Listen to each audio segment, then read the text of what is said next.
तुम्हाला विचार पडला असेल की हे काय असं येड्यागत करायला लागल्या, तर हे येड्यागत करत नाही हो. मला ना प्रॉब्लेम झालाय. म्हणजे तो प्रॉब्लेम जो प्रत्येक महिन्याला एका स्त्रीला होतो, तो प्रॉब्लेम झालेला आहे मला. मग त्याच्यामुळं ना मला लईच पेन होत होतं. काय करावं काही समजत नव्हतं. त्याच्यामुळं ना मग मी Instagramवरच बघितलं होतं, की लई जर दुखायला लागलं ना, तर आपण ही ओढणी अशी बांधायची. आणि खरंच ना मला त्यानं खरंच फरक पडला. तुम्ही पण करून बघा. बरं ते असो. चला जेवणाच बघूया आता. वांग्याची भाजी करणार आहे मी आज. जी आमची आजी बनवत होती, मला जास्त आवडायची ती. त्याच्यात काय जास्त मसाले नसायचे, एकदम सिंपल असायची, पण एकदम टेस्टी लागायची.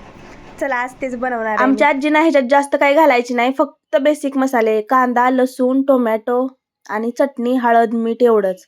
मी पण त्याच पद्धतीनं करत होते आणि मला ना ती लय आवडायची. एकदम सिंपल असायची, त्याच्यावर तरी नसायची, काहीच नाही. तिखट पण जास्त नसायचं, पण लय भारी लागायचं. काय माहित आजीच्या हाताची चव. आणि वांगी ना जरा जूनच घेतलेत मी. आमची आजी पण जूनच घ्यायची वांगी. तशी कोवळीच लागतात ह्याला वांगी आणि कोवळीच छान लागतात, पण आता ती नाही आहेत माझ्याकडे, त्याच्यामुळे मी अशीच केली आणि एकदम मस्त झाली होती. फायनल अशी झालेली.